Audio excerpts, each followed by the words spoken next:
His hands were trembling as he stepped off that Greyhound bus.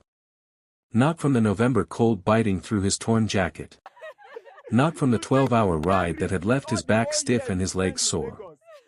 His hands were trembling because after 23 years of silence, after 2 decades of running, bleeding, building, and becoming, Marcus Allen was standing on the same cracked sidewalk on Carver Street in Millhaven, Tennessee, where, at 15 years old, his own uncle had thrown a trash bag at his feet in the rain and told him he was no longer family. The smell of the town hit him first. Diesel. Fried food from the corner diner 2 blocks down. And underneath all of it, something older, something that smelled like memory itself. He stood completely still for a moment, that long, heavy kind of stillness that carries 23 years inside it, and he just breathed. He was wearing a beaten-up jacket he had picked up from a Goodwill store in Memphis 2 days earlier. His jeans were faded. His shoes were scuffed at the toe. The duffel bag hanging from his shoulder looked like it had seen harder times than most people. To anyone watching from behind a curtain on Carver Street, he looked like just another man who life had not been kind to. Nobody in Millhaven would have guessed. Nobody could have guessed. Because the man standing on that sidewalk, dressed like he had nothing, was quietly worth over $43 million. And not a single soul in this town knew he was coming back. What unfolded over the next 8 days in that small Tennessee town would expose buried secrets, uncover a betrayal that had destroyed an innocent family, and bring people to their knees in ways they never saw coming. Stay with me. Because this story is not about wealth. It is about what people show you when they believe you have absolutely nothing left to offer them. Before we go any further, we would love to know where in the world you are watching from right now. Drop your city or your country in the comments section below. We genuinely read every single one. And if you are new here, please click the subscribe button right now so you never miss any of our upcoming stories. We have powerful ones coming, and you do not want to be left out. Marcus Allen grew up in Millhaven, Tennessee, in a small 3-bedroom house on Carver Street with his father Raymond, his mother Diane, and his younger sister Chloe. Raymond Allen was not a wealthy man by any measurement the world uses to keep score. He worked the early shift at the Millhaven paper mill 6 days a week and drove a 1988 Chevy pickup truck that made a sound like it was quietly negotiating with God every single time he turned the ignition. But Raymond Allen was something rarer than wealthy. Every neighbor on Carver Street, every coach at the youth center, every person who had ever sat across a table from him, they would all tell you the same thing without being asked. Raymond was one of the most honest and decent men you were ever going to meet in your life. He coached youth basketball on Saturday mornings simply because the kids needed someone to show up. He shoveled the elderly widow Mrs. Patterson's driveway every winter without her ever having to call him. He believed in 3 things above everything else: God, hard work, and the people you are responsible for. And he raised Marcus and Chloe inside those 3 beliefs every single day. Their house was small. Some winters were tight enough that Diane would stretch a pot of soup across 3 days. But that house was full of something that no amount of money can manufacture, and that is love. Marcus could still remember, all these years later, the smell of his mother's Sunday cornbread cooling on the kitchen counter. The way his father would fall asleep in the armchair with the sports section still folded across his chest. The sound of his little sister Chloe laughing at cartoons in the next room, that loud, unself-conscious laugh that children have before the world teaches them to hold back. He remembered all of it with a sharpness that 23 years had not softened. The way you remember things that were taken from you before you ever had a chance to properly say goodbye to them. Everything changed the year Marcus turned 11. His father Raymond was diagnosed with a progressive nerve condition that made it impossible for him to continue the physical demands of mill work. Within 8 months, Raymond could no longer grip a steering wheel without pain. Within a year, he could barely hold a fork steady at dinner. The medical bills began quietly, the way those things always begin, and then grew into something the family could not outrun. Diane took on 2 jobs. Marcus started mowing lawns on weekends and shoveling driveways in winter, handing every dollar he earned to his mother without being asked. Their savings account emptied slowly and then all at once. And then, on a quiet Tuesday morning in October, when Marcus was 13 years old, Raymond Allen passed away in the bedroom at the back of the house on Carver Street. His wife was holding one hand. His son was holding the other. He was 42 years old. Chloe was 9 and did not yet fully understand the weight of what was happening in that room. Marcus understood every pound of it. Now think about that for a moment. A 13-year-old boy, watching his father take his last breath, knowing the family had no safety net, knowing everything was about to fall apart. How would you have felt in that room? What would have gone through your mind at 13 years old? Because what came next for Marcus was something no child should ever have to carry. After Raymond died, the financial pressure on the family became immediate and crushing. The mortgage on Carver Street was 2 months behind. Diane was working herself down to bone trying to keep the lights on. And that was when Raymond's older brother, Gerald Allen, arrived. Gerald was the kind of man who wore generosity on the outside like a well-pressed shirt. He drove a clean car. He spoke in that smooth, reassuring tone of someone who had learned long ago that confidence could pass for trustworthiness if you kept your face still enough.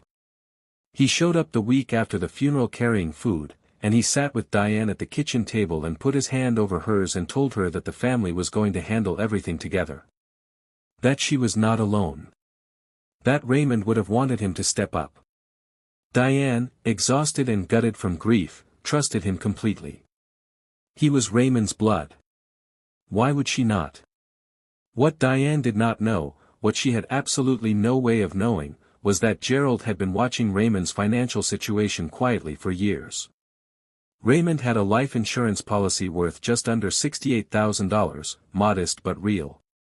He also had 12 acres of land outside of Millhaven that his own father had left him. It was not a fortune by any stretch, but in a small Tennessee town, 12 acres of clean land meant something. Gerald had known about both for a long time. And the week Raymond died, Gerald began to move. Over the following 3 months, he placed documents in front of Diane at moments when she was at her most exhausted, describing them as estate paperwork, legal filings, routine administrative things that needed signatures to protect the family. Diane had not finished high school. She was managing 2 grieving children while working double shifts and barely sleeping through a grief that had its hands around her throat. She signed what was put in front of her. The insurance payout disappeared into an account Gerald controlled. The land transferred into Gerald's name through a series of documents that looked official and meant everything. And then Gerald began to pull away from the family slowly, the way a man does when he has taken what he came for and the arrangement no longer serves him. By the time Marcus was 14, Gerald's visits had become rare. His phone calls stopped being returned. The man who had sat at their kitchen table and promised Diane she was not alone had effectively vanished. And Diane, too proud and too heartbroken and too exhausted to fully process what had happened, never fully pieced it together. She told herself and her children that Gerald was a busy man. That family could be complicated. She said those things because the alternative, that she had been deliberately deceived by her dead husband's brother while she was still wearing black, was too painful to look at directly. Marcus, though. Marcus watched. Marcus connected dots with the quiet, burning intelligence of a teenager who has learned that adults are not always who they present themselves to be. He said nothing because he did not yet know what to do with what he suspected. But he stored it. The way certain people store things, not to let them go, but to come back to them when the time is right. The moment that ended Marcus Allen's childhood in Millhaven came on a rainy Thursday night in March, the year he turned 15. Diane had been sick for 6 weeks with something that started as exhaustion and became something harder to name. She had missed shifts. Bills had stacked up again.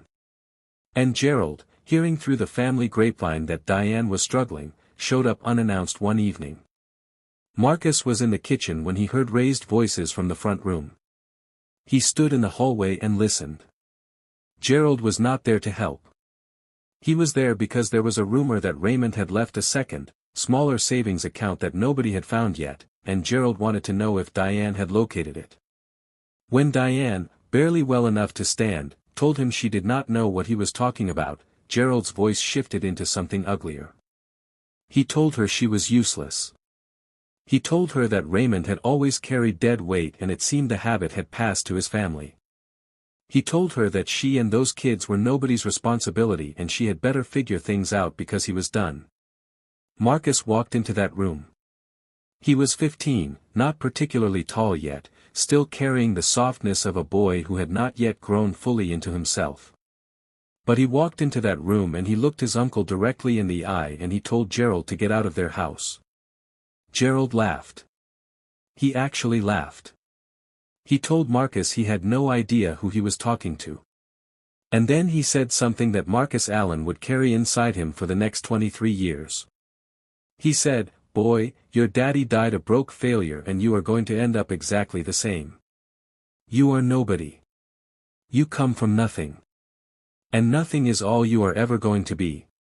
He picked up his keys off the table and walked out the door. 3 weeks later, when it became clear the family could no longer keep the house on Carver Street, Gerald made sure the bank moved quickly on the foreclosure, quietly pulling strings through a connection at the local branch that nobody in the family ever discovered. Marcus, Chloe, and Diane moved into a single room at a boarding house on the east side of town run by a woman named Mrs. Holt who charged them $60 a week and let them fall behind when things were desperate. Marcus dropped to 1 meal a day without telling his mother. 6 months later, Diane's health declined sharply. She was hospitalized in August. The diagnosis was a heart condition that had been neglected for too long because she had never been able to afford consistent care. She came home from the hospital smaller, quieter, moving through the world like someone who knew they were running out of time but was trying not to alarm anyone. Marcus took any job he could find. Dishwasher at the diner on Route 7. Overnight stock boy at the grocery store on Maple.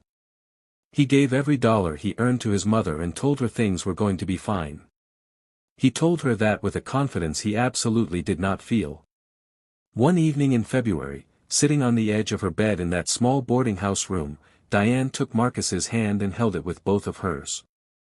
She looked at him for a long time before she spoke. She said, "Marcus, you are the best thing your father and I ever made. Don't you dare let this town decide who you are. You hear me? Don't you dare." She passed away 4 months later on a Sunday morning in June. Marcus was 15 years and 8 months old. Chloe went to live with a distant cousin named Beverly in Nashville who had agreed, reluctantly and with conditions, to take her in. Marcus had nowhere to go. Gerald refused to take him. Other relatives looked away.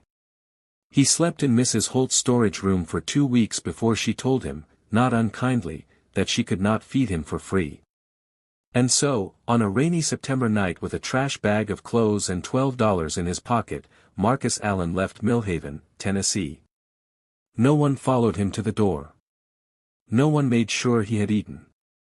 No one in that town seemed to wonder, even briefly, what was going to become of the 15-year-old boy walking alone down the highway in the rain. And I want to ask you something right now. If that had been your nephew, your cousin, the son of your brother who had just died, could you have looked the other way? Could you have let a 15-year-old child walk out into the dark alone? Think about that honestly. Because Gerald Allen slept just fine that night. He slept just fine for 23 years. Marcus hitchhiked to Nashville. He was not dramatic about it. He did not have the luxury of being dramatic about anything. He needed to survive, and so he focused on surviving the way a person does when there is no safety net and no one coming to check on them. In Nashville he slept in a shelter for 6 weeks before a man named Earl Briggs, who ran a small appliance repair shop out of a building on Charlotte Avenue, gave him a job sweeping floors and sorting parts for $4 an hour. Earl was 61 years old, a man with large hands and a limited vocabulary who communicated most of his approval through single nods and the occasional, "not bad." He was not warm in any demonstrative way. But he was consistent. And for Marcus, who had just watched every adult in his life either die or disappear, consistency was worth more than warmth. Marcus worked for Earl for 2 years. In that time he taught himself how appliances worked by staying after hours and taking broken machines apart and putting them back together.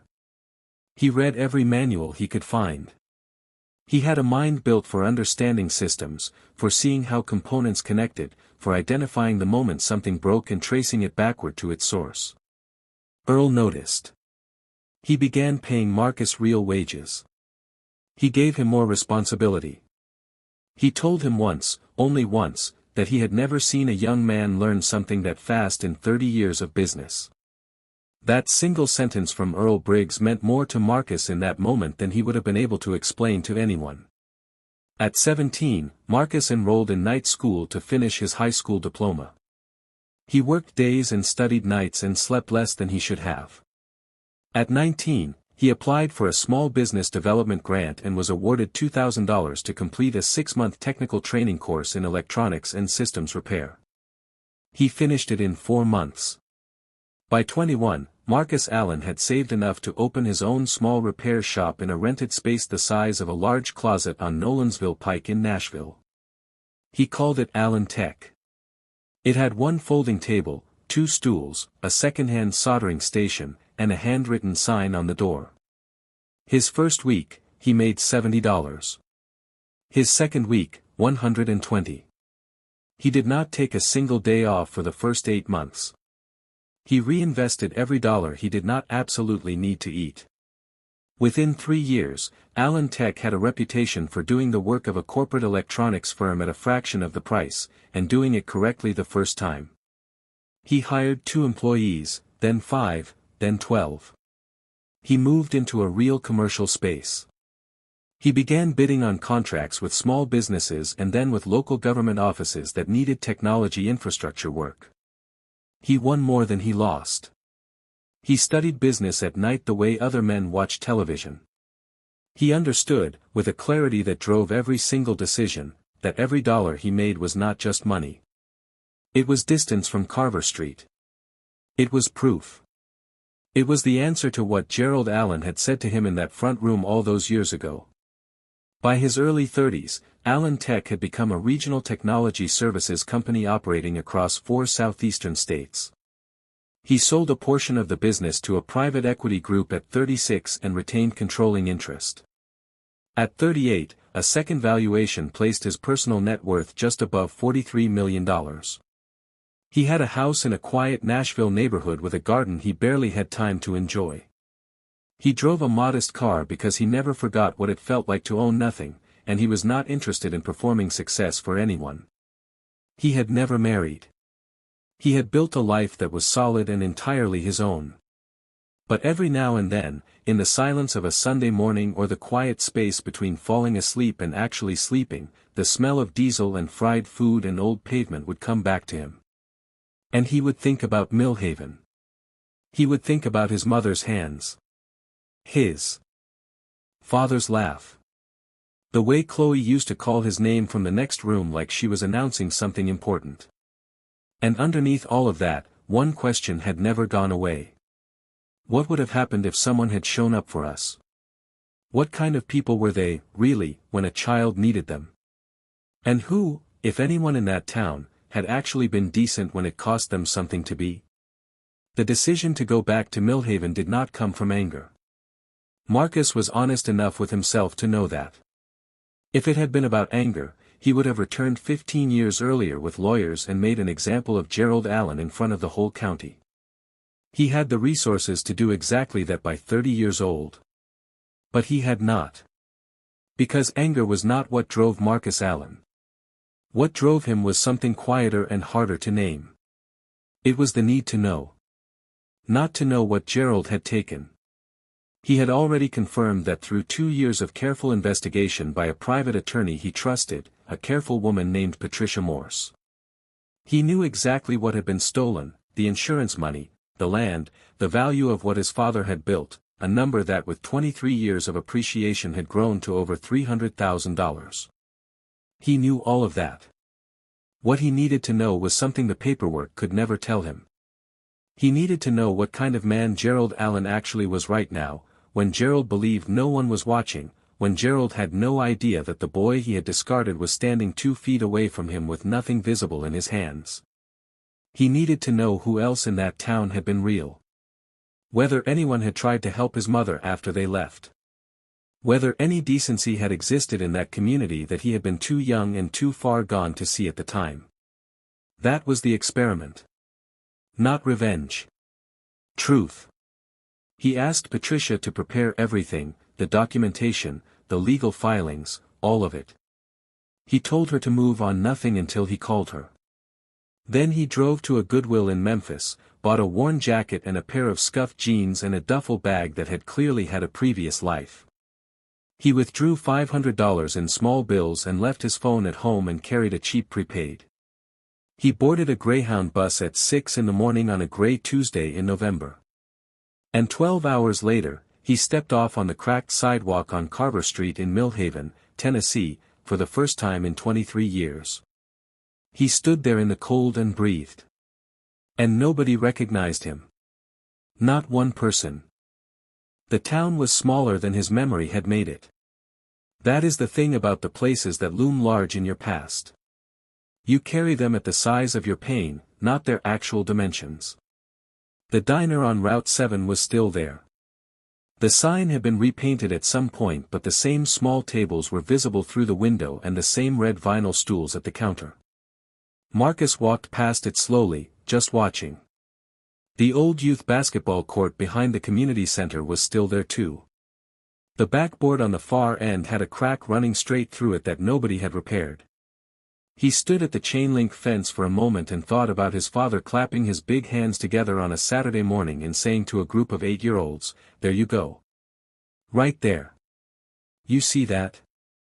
He turned away before anyone could notice him staring. The house on Carver Street had new owners, a young couple from the look of the toys in the yard and the newer truck in the driveway. The paint was a different color. Someone had put flower boxes in the windows. Marcus stood across the street for almost 3 minutes. It was not sadness exactly.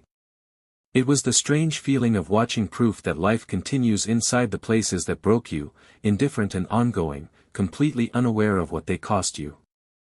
He found a room at a budget motel on the edge of town called the Traveler's Rest, the kind of place where the carpet has not been replaced since the 90s and the ice machine in the hallway makes a sound like it is experiencing personal conflict.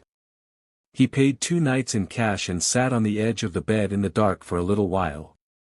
Then he ate a vending machine sandwich and went to sleep. The next morning he dressed simply and walked to the east side of town. He knew from Patricia's investigation that Gerald Allen had done very well for himself in the years since Raymond's death. Gerald owned a landscaping and property management company that had grown into one of the larger operations in the county. He owned a house in the newer development on the north side of Millhaven, a large brick colonial assessed by the county at just under $420,000. He drove a recent model Cadillac SUV. He was, by all visible measures, a prosperous man. He had a wife named Lorraine who ran the church women's auxiliary and appeared regularly in the local paper at charity luncheons. He had 2 adult children who had both gone to college on money that had, in part, originated from what was stolen from Raymond Allen's family. Marcus did not go near Gerald's house that first day. He went to the diner on Route 7 instead, took a stool at the counter with his jacket collar up, ordered coffee and eggs, and listened. That was the plan for these early days. Watch. Listen. Let the town show him what it was made of before he showed it anything in return. What Marcus discovered over those first few days was both painful and clarifying. Millhaven was the kind of small town where everyone knew everyone else's business, which meant that information traveled freely if you were patient enough to let it come to you. At the diner counter on the second morning, 2 older men sitting nearby were talking about Gerald Allen without any particular urgency, the way people discuss someone who has always been a permanent fixture. One of them said Gerald had been pushing the county commissioners hard about some rezoning near the river. The other man stirred his coffee and said, "Gerald always finds a way to be in the middle of something that benefits Gerald." The first man laughed in the way people laugh about things they find predictable but have accepted as the permanent condition of the world. Marcus kept his eyes on his coffee and said nothing. On the third day, he walked to the community center, the old building where his father had coached basketball on Saturdays. There was a woman there, probably in her mid-60s, setting up folding chairs in the main room for a senior lunch program. Her name, from a sign-up sheet on a nearby table, was Brenda Watts. He offered to help her move chairs and she accepted without fuss. As they worked, she talked freely the way certain older women do with strangers who have kind eyes and a quiet manner. She talked about the community center's funding being cut by the county. She talked about how things used to be better supported when certain people were still around. She paused on that and then said, almost to herself, Raymond Allen used to do so much here. Such a shame what happened to that family. Marcus kept his hands on a folding chair and kept his face very still. He asked gently what she meant. Brenda looked at him for a moment, deciding something. Then she said that after Raymond passed, she and a few women from the church had tried to help Diane and the children for a while, bringing meals, checking in. But things had gotten complicated. She looked uncomfortable saying the next part. She said that Gerald Allen had made it known, through the quiet channels that small towns have for these things, that the family had what it needed and outside involvement was neither necessary nor welcome. And so people had pulled back. Because Gerald was connected and nobody wanted to end up on his wrong side. She said she had thought about Marcus over the years and wondered what had become of him.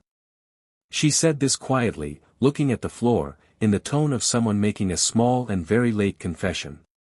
Marcus had to work very hard to keep his voice even when he thanked her for telling him. On the fourth day, everything changed in a way Marcus had not anticipated. He had been sitting on a bench outside the hardware store on Main Street, watching the foot traffic, when he saw Gerald Allen walk out of the barbershop across the street. Gerald was 64 now. Heavier. Silver at the temples.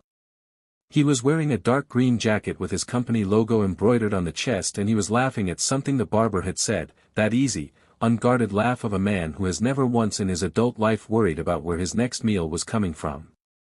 He walked to his Cadillac SUV parked at the curb.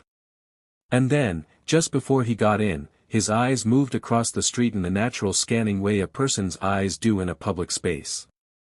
They landed on Marcus. They held there for 1 second. 2. Gerald Allen looked directly at the son of the brother he had robbed, the 15-year-old he had put out in the rain with a trash bag, and he felt nothing. Because he did not recognize him. He looked at Marcus the way you look at a stranger on a bench, briefly and without interest, and then he got in his car and drove away. Marcus sat very still on that bench for a long time after the Cadillac turned the corner. He was not angry. He was something much colder than angry. He was confirmed. If you are still watching at this moment, type, "I'm still watching," in the comments right now. Let's see who is following this story all the way through. Because what happens next is the part that changes. That same evening, something happened that Marcus had not anticipated in any version of how he imagined this week going. He had stopped at a gas station on the south side of town to get a bottle of water when he noticed a young woman, probably in her early 20s, standing near the air pump looking frustrated and increasingly upset at a tire that was clearly flat. She had a phone pressed to her ear and the expression of someone receiving unhelpful advice from a distance. 2 men had walked past her in the 5 minutes Marcus had been standing near the drink cooler. Neither had stopped. Marcus went outside. He told her he could help if she had a spare. She looked at him with the brief, evaluating look a young woman gives a stranger in that situation, and then she said yes, the spare was in the trunk but she had no idea how to change it.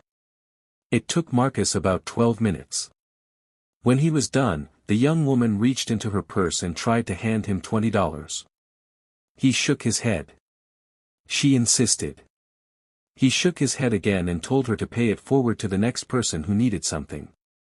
She looked at him for a moment with an expression he could not quite read and then she said quietly, "My grandmother always said the kindest people in the world are the ones who've been through the most." She drove away. Marcus stood in that parking lot with that sentence sitting on him like something warm in the cold. Then he walked back toward the motel. The next morning he was in the diner when a man sat down a few stools away and ordered the same thing Marcus had, coffee black and eggs over easy.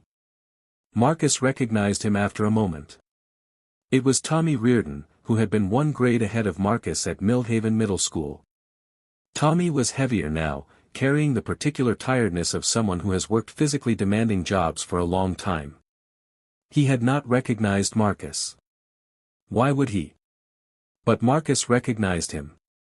Tommy had been, back in middle school, one of the few kids who had never joined in when other kids made remarks about Marcus's worn-out shoes or the fact that he always carried the same lunch. Not because Tommy was saintly, simply because cruelty had always seemed to bore him. He had just been decent in the quiet, unremarkable way that decent people often are, without fanfare, without expecting anything for it. Marcus glanced at him and said, "Coffee's better than it looks." Tommy snorted. "Everything in this town is better than it looks. Or worse. Depends on the day." They talked for about 20 minutes in the easy, surface-level way of strangers at a counter who have nothing to prove to each other. Tommy said he ran a small roofing crew. Said winters were slow. He mentioned he had 2 daughters, one in middle school and one in high school who wanted to study engineering, and he was trying to figure out how to make that possible financially. There was no complaint in the way he said it. Just a man doing the math of his life with a level head. When Tommy paid his bill and stood to leave, he nodded at Marcus and said simply, "Stay warm out there." And walked out. Marcus watched him go and felt something complicated move through him. Because what those interactions, Brenda Watts, Tommy Reardon, the young woman at the gas station, what they were collectively telling him was something he had not let himself fully believe in a very long time. Not everyone in Millhaven had looked away. Not everyone had been Gerald Allen. Some people had simply been people, doing small good things quietly, without cameras or applause. And that was worth knowing just as much as everything Gerald had done. On the 6th day, Marcus called Patricia Morse and told her it was time. She had spent the previous 3 weeks in careful preparation. The documentation was complete and legally airtight. The fraud Raymond Allen's estate had been subjected to was traced, verified, and prepared for civil action. Patricia had also, at Marcus's specific request, arranged a meeting through an intermediary with the mayor of Millhaven and the head of the County Bar Association.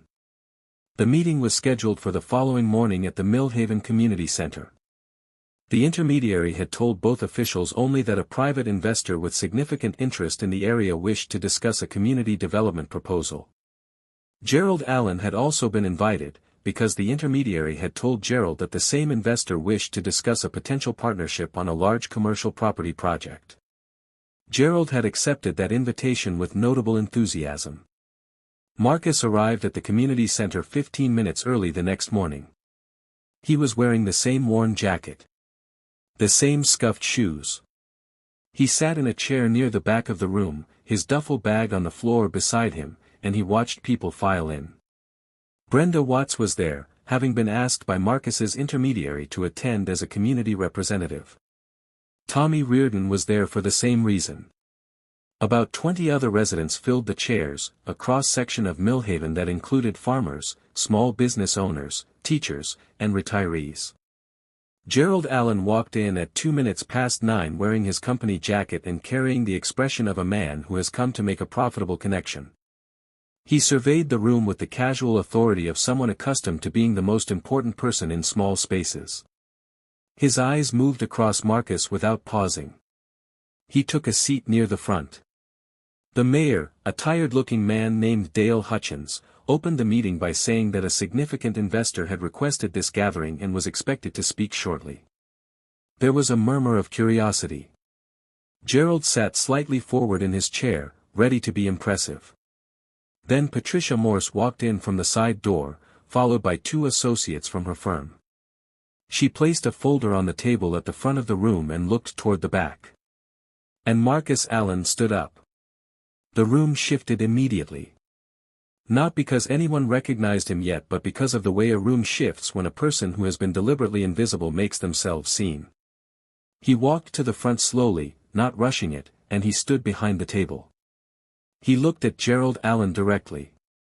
Gerald was looking back at him with the mild curiosity of a man who had not yet arrived at understanding. And then Marcus spoke. He said, "My name is Marcus Allen. I am Raymond Allen's son. I grew up on Carver Street in this town. I left here at 15 years old with a trash bag of clothes and $12. Some of you remember my family. And some of you," he paused, just one beat, still looking at Gerald, "were counting on nobody like me ever coming back." Gerald Allen's face moved through 4 expressions in approximately 2 seconds. Confusion. Recognition. Disbelief. And then something that looked, for the first time in Gerald Allen's life in public, very much like genuine fear. The room erupted into low, urgent voices. Brenda Watts had both hands over her mouth. Tommy Reardon went very still in his chair. Gerald pushed back slightly, the involuntary motion of a man whose body is trying to leave before his mind has given permission. Marcus continued, quietly and without theatrics, because he had never needed theatrics. He said that over the previous 2 years, through legal investigation, he had documented in full detail how his uncle Gerald Allen had defrauded his mother Diane Allen of a life insurance payout following the death of his father Raymond Allen, and had executed a fraudulent land transfer of 12 acres of Allen family property using documents signed by a grieving widow who had not been given proper legal counsel and had not understood what she was signing. He said the value of those stolen assets, calculated with 23 years of appreciation, exceeded $340,000. Patricia Morse opened the folder on the table. Marcus said his firm was prepared to file civil action that morning unless Gerald Allen chose to settle the matter in full before this room. Gerald Allen stood up. He said it was all misunderstood. He said he had done what he had done to protect the family. He said the insurance money had gone to debts. He said the land transfer had been to protect the asset from creditors. He had clearly rehearsed none of this and it showed. His voice was unsteady in a way the entire room could hear. Marcus let him finish. Then he said, very quietly, "Gerald. I was 15. You put me out in the rain. My mother died without knowing what you had taken from her. And you have been sleeping fine every night for 23 years. So please." He paused for one full second. "Don't tell this room it was about protection." Gerald Allen sat back down. He did not say anything else. And in the silence that followed, the sound of Brenda Watts crying softly somewhere in the middle of the room was the only thing anyone could hear. What happened in the weeks following that morning in the community center was this. Gerald Allen, through his own attorney, agreed to a full civil settlement covering the documented value of what had been taken from the Allen family estate plus interest. The settlement amount was paid without a trial because Gerald's attorney looked at Patricia Morse's documentation and told his client there was no version of a courtroom that ended well for him. Gerald sold a portion of his commercial property holdings to make the payment. His company lost 3 significant contracts in the following month as word moved through the Millhaven business community the way word moves in small towns, thoroughly and without mercy. He was not a destroyed man. Marcus had not been aiming at destruction. But Gerald was a reduced man, and that reduction was appropriate and just. Marcus, for his part, did not disappear after the settlement was reached. That surprised people. They had expected him to take the money, close the matter, and leave Millhaven the way he had come. He did not leave. He stayed for another 3 weeks. During that time he visited the community center every day. He talked to Brenda Watts at length about what the center needed. He talked to Tommy Reardon about the infrastructure of the town, about what was deteriorating, about where resources placed carefully could do something durable and real. He visited the high school and sat with the principal for an hour asking about which students were going to college and what the primary barriers were. What Marcus ultimately did with a portion of the settlement money, combined with his own resources, was establish a fund. It was not named after him. He was specific about that. It was called the Raymond and Diane Allen Community Foundation, and it was structured to do 3 things. Provide annual scholarships for Millhaven students pursuing higher education, with priority given to students from low-income households. Fund the operations of the community center for the next 10 years, enough to keep it properly staffed and running real programs. And restore the basketball court behind the community center, the one with the crack in the backboard that nobody had ever fixed, which was repaired and resurfaced and had a small plaque placed on the fence that read, "In memory of Raymond Allen, who showed up on Saturdays because the kids needed someone to." Tommy Reardon's older daughter received the first scholarship the following spring. She went on to study civil engineering at Tennessee State. Brenda Watts cried at the announcement, for the second time in 2 months, and this time it was an entirely different kind of crying. On his last evening in Millhaven, Marcus drove to the cemetery on the east side of town where his parents were buried. He had visited once already during the week, quietly and alone. This time he brought flowers, yellow ones, because his mother had always loved yellow. He sat on the grass between the two headstones for a long time in the early dark of a November evening, the temperature dropping slowly around him, his breath visible in the cold air. He did not speak out loud. He sat and he thought and he let the place be what it was. After a while he stood up. He straightened his jacket. He put his hand briefly on each headstone, just for a moment, the way you touch something when you are trying to say what words cannot hold. And then he walked back to his car and drove to the motel and packed his duffel bag. The next morning he boarded the Greyhound heading back north, sat by the window, and watched Millhaven disappear behind him as the bus moved down the highway. He was 41 years old. He was going home. And here is what I want to leave you with today. Marcus Allen did not go back to Millhaven to burn anything down. He went back to find out what was true. He went back because there is a question that lives inside every person who has ever been left behind by people who were supposed to show up for them. And that question is this. Was any of it real? Was any of the love, any of the community, any of the decency real? Or was all of it conditional on what you could offer? He got his answer. And his answer was the same answer that most of us get when we look honestly and patiently at the people around us, which is that human beings are complicated. Gerald Allen was real. So was Brenda Watts. So was Tommy Reardon. So was the young woman at the gas station who reminded him that kindness and suffering are often neighbors. The cruelty was real. And so was the quiet, unremarked goodness of ordinary people doing decent things in their ordinary lives without anyone asking them to. Marcus Allen built $43 million from $12 and a trash bag and the absolute refusal to become what someone cruel told him he was going to be. But the thing he said, years later, in the only interview he ever gave on the subject, was that the money was never the achievement he was proudest of. He said the thing he was proudest of was that he went back. Not with a weapon. Not with a performance. With the truth. And he let the truth do what the truth does when you are patient enough and strong enough and honest enough to let it work. He said his father had always told him that the measure of a person is not what they do when things are easy. It is what they do when they have every reason to be bitter and they choose differently. Raymond Allen said that to his son with an old lantern on the kitchen table when Marcus was 9 years old. Marcus Allen spent the rest of his life proving his father right. Now I want to ask you something before you go. If you had been through what Marcus went through, the abandonment, the hunger, the years of building alone from nothing, could you have walked back into that town and chosen truth over revenge? Could you have put flowers on the graves before you put a settlement on the table? And the deeper question, the one that stays with you long after this screen goes dark. Are you treating the people in your life right now, in this season, in this chapter, in a way that you could live with if you ever had to answer for it? Because Gerald Allen thought the story was over the night that 15-year-old boy walked down the highway in the rain. He thought it was finished. It was not finished. It was just beginning. And the beginning, it turned out, was going to take 23 years to fully arrive. But it arrived. Truth always does. If this story moved you, share it with someone who needs to hear it today. Leave a comment and tell me what part of this story hit you the hardest.